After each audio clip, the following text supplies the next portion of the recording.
Continuamos en Noticias Express News y todavía pues hay mucha incertidumbre en lo que tiene que ver con este proceso de vacunación. Todavía pues las personas están dudando si es conveniente aplicarse o recibir esta vacuna precisamente por lo anticipado y lo rápido que ha sido este proceso de ensayos y de investigación. Y sin embargo pues el gobierno le ha puesto bastante esperanzas a este proceso que se comenzó la semana pasada y que ya lleva más de 137,000 personas vacunadas en esta lucha contra la COVID-19.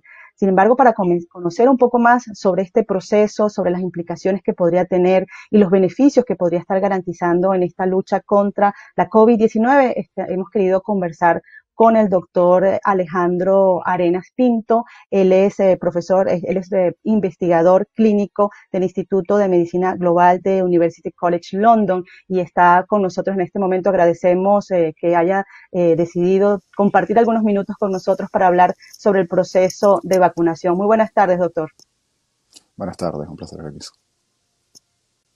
Nos gustaría saber, porque hay todo un proceso que se está llevando a cabo en este momento. El Reino Unido está, digamos, en la avanzada en este proceso que ha iniciado. Es el primer país en todo el mundo que está comenzando con este proceso y ha puesto mucha esperanza en estos resultados. Sin embargo, hoy se habla de que es un proceso bastante largo y podría incluso llevar hasta el 2022 para tener pues la mayor cantidad de la población vacunada. ¿Cuál sería, doctor, digamos, el porcentaje de población que podría necesitarse en un proceso como este para decir que se ha controlado el virus? Fíjate, Arelis, eso es una pregunta complicada y tiene que ver con la incertidumbre que rodea el concepto de una nueva enfermedad y de una condición en la que no tenemos experiencia previa. Esto nos pone en una disyuntiva compleja, en una campaña de vacunación inédita, algo que no se ha intentado nunca en la historia de la humanidad, que es vacunar a la mayor cantidad de la población de una manera rápida y simultánea en todos los territorios del planeta. Esto es algo que no hemos hecho jamás. Estamos hablando de miles de millones de dosis de vacunas que tienen que ser administradas simultáneamente y eso es un gran reto desde el punto de vista de salud pública, de las instituciones prestadoras de salud, pero también desde el punto de vista de la industria, de la manufactura, de la distribución, etcétera, etcétera. O sea, es un proceso altamente complicado. ¿Cuál es la proporción de individuos, de personas que tienen que ser vacunadas para garantizar que la sociedad, que la comunidad está protegida? Es todavía un tópico en discusión, pero en principio se asume que deberíamos estar usando como blanco, como primera intención, vacunar al menos el 70% de la población global, de la población mundial, y eso es un número exorbitante de personas. Mientras más vacunemos, más probabilidades tenemos de controlar y de reducir el riesgo de transmisión. Y algunos científicos dicen que incluso hay este porcentaje de personas que se resisten a creer en la fiabilidad de esta vacuna, en la seguridad, debido también a la forma como se ha llevado a cabo la investigación, lo pronto que se han tenido los resultados. Pero a pesar de esa situación, este porcentaje que de acuerdo a los análisis es menor, podría, el hecho de que la gran mayoría de la población esté vacunando, podría incluso proteger a aquellos que se resisten a recibir la vacuna. ¿Es cierto esa afirmación? Ciertamente. En realidad, uno de los elementos fundamentales de esta enfermedad y de esta epidemia es que es un reto a la solidaridad humana, y tiene que ver con el concepto de responsabilidad social del individuo. Es muy improbable que una persona joven, sin enfermedades preexistentes y sin otros factores de riesgo, pueda desarrollar enfermedad severa y morir. Sin embargo, el hecho de que esta persona pueda ser un vehículo transmisor de la enfermedad a otros sectores de la población que son significativamente más vulnerables, los pone a ellos en riesgo. Entonces, la mejor manera de proteger a las personas vulnerables es garantizar que los que no somos vulnerables estemos protegidos contra la infección.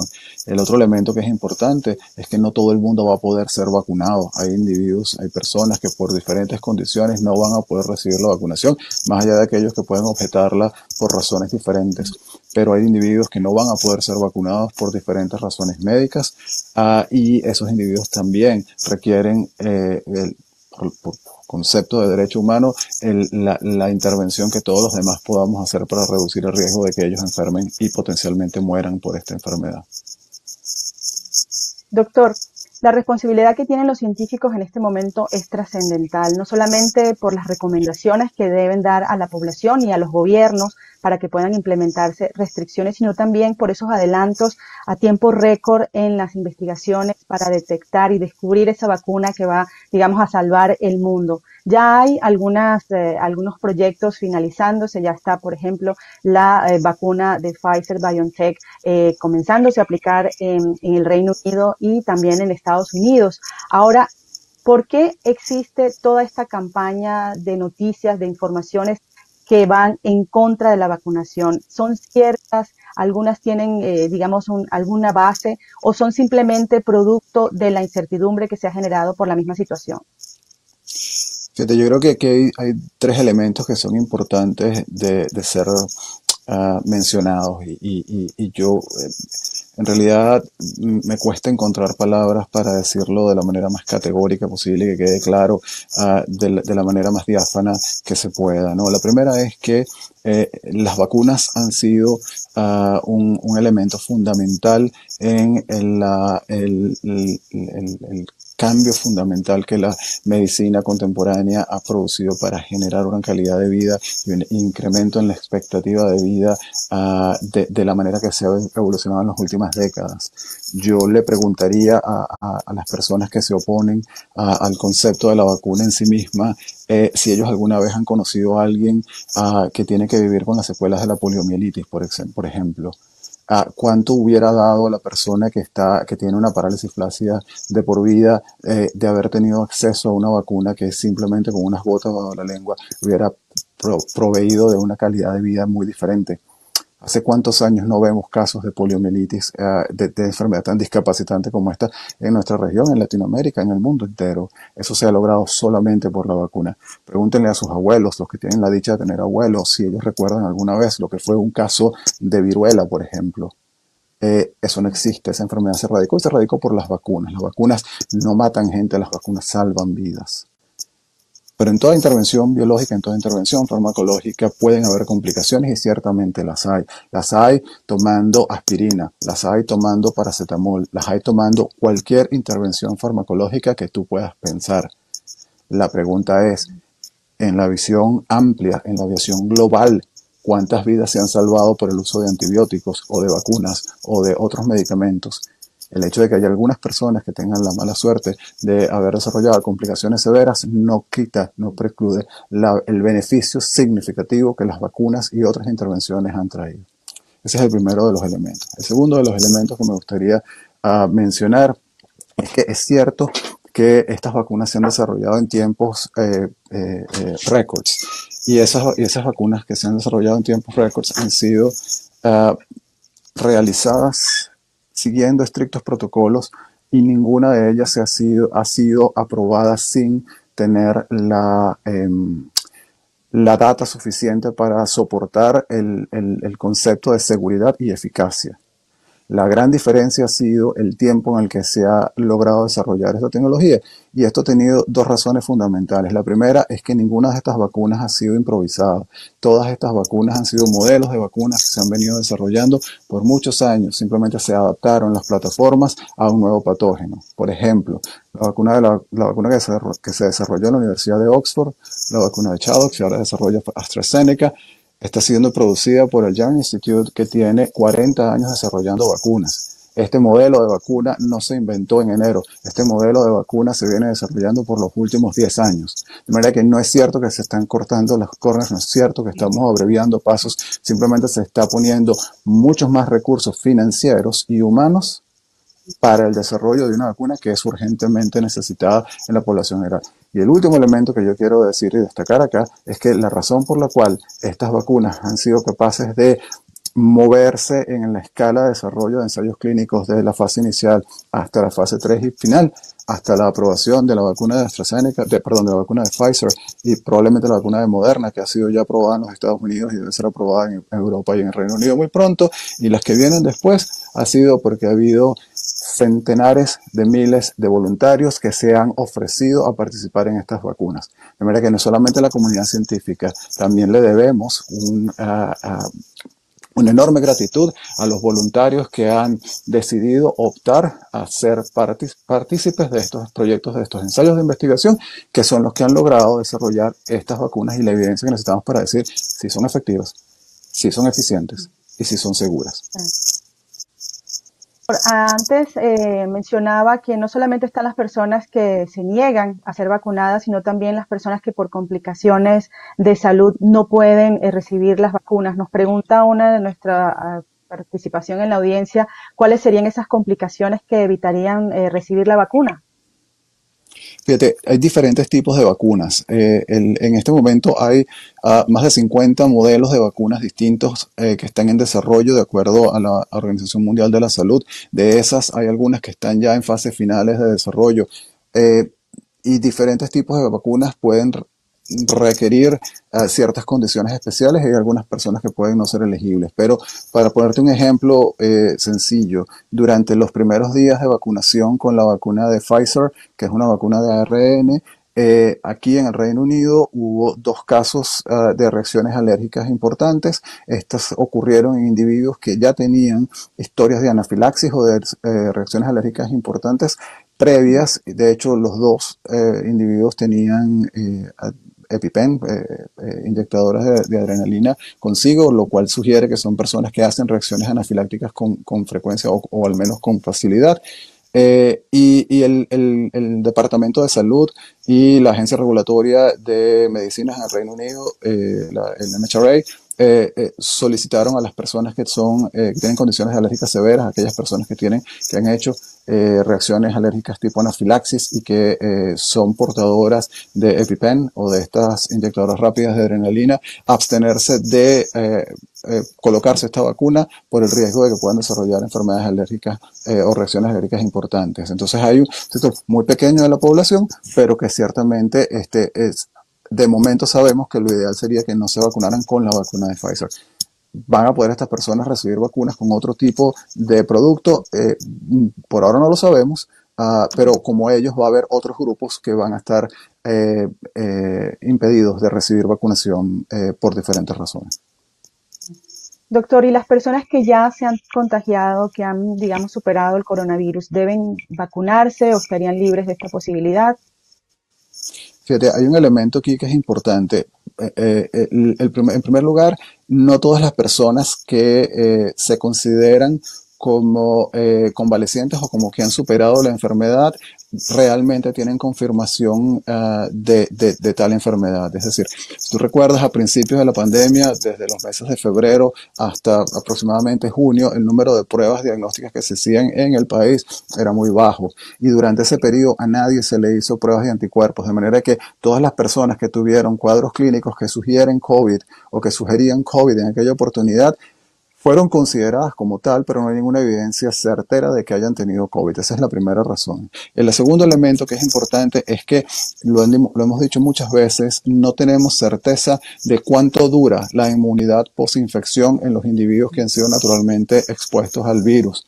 Es decir, lo que sabemos en otros coronavirus que infectan humanos, o coronavirus que producen resfriados comunes, o lo que sabemos de infecciones con coronavirus endémicos como el SARS o el MERS, que han afectado grandes poblaciones en años anteriores, sabemos que la duración de la inmunidad suele ser de corta vida. Es decir, puede durar meses o pocos años, pero no sabemos cuánto es este tiempo en el caso del SARS-CoV-2, que es este virus que estamos tratando ahora. De manera que, y el otro elemento desde el punto de vista de salud pública, digamos, de políticas de salud, es muy complicado hacerle pruebas de anticuerpos a las personas antes de vacunarlos y en realidad no hace falta hacerlo. Entonces la recomendación es que todo el mundo se vacune, incluso aquellos individuos, aquellas personas que se presumen que fueron afectados por el virus naturalmente en meses anteriores. Se habla en este momento, según los incrementos en los casos de COVID-19, que ha sido concentrado entre los años, las edades de 10 a 19 años, especialmente en la capital británica. Ha habido como un incremento en los casos en este rango de edad. Sin embargo, este sector está excluido de las prioridades para las vacunas. ¿Es esto una decisión que corresponde a la realidad o habría que revisar esta situación? O sea, definitivamente sí. Es cierto que en las últimas semanas en Londres, pero también ocurrió a comienzos del año académico en ciudades universitarias como Oxford o Manchester o Cambridge. Los segmentos poblacionales más jóvenes fueron los que demostraron mayor número de nuevos casos, y eso tiene que ver con elementos fundamentales de socialización. Es decir, son estos grupos los que están socializando más activamente. Recuerda que durante finales del año escolar anterior las clases fueron suspendidas, los estudiantes fueron enviados a sus casas y tenían muy pocas probabilidades de interactuar entre ellos, y sabemos que la interacción humana es lo que permite la transmisión del virus, ¿no? Entonces, ciertamente puede ser que haya una mayor incidencia, es decir, un incremento en el número de casos en estos grupos poblacionales. Sin embargo, estos no son los grupos poblacionales que se enferman. Entonces, no son los grupos poblacionales que hacen enfermedad severa, y en consecuencia la vacuna debe ser ofrecida a aquellos individuos que están a riesgo de enfermedad severa o de muerte. Y estos son las personas mayores o las personas con enfermedades preexistentes. Ahora, doctor, se habla de una nueva variante de coronavirus y que se está, digamos, propagando de manera rápida. ¿Esta aparición podría estar afectando el proceso o las investigaciones que se llevan a cabo con las vacunas? ¿Habría que hacer una vacuna para este virus? ¿Qué es la información que se maneja en este momento? Fíjate, hay un elemento que es importante que tengamos en cuenta y que tiene que ver con la naturaleza de esta enfermedad.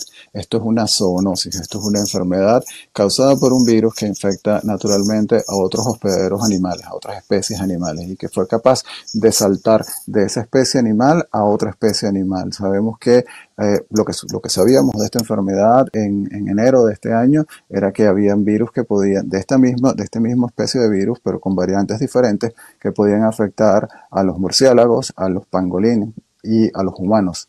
Y desde entonces hemos visto que ha habido cierta evolución de la cepa, de la variante del virus que está infectando humanos desde China hasta el resto de la población global.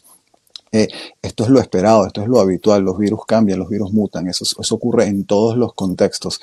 Eh, que el cambio, que la mutación sea lo suficientemente dramática como para permitirle al virus evadir una respuesta inmune que ha sido inducida por una variante previa del virus o por una vacuna que fue diseñada contra una variante previa del virus, es un elemento que aún no tenemos claro.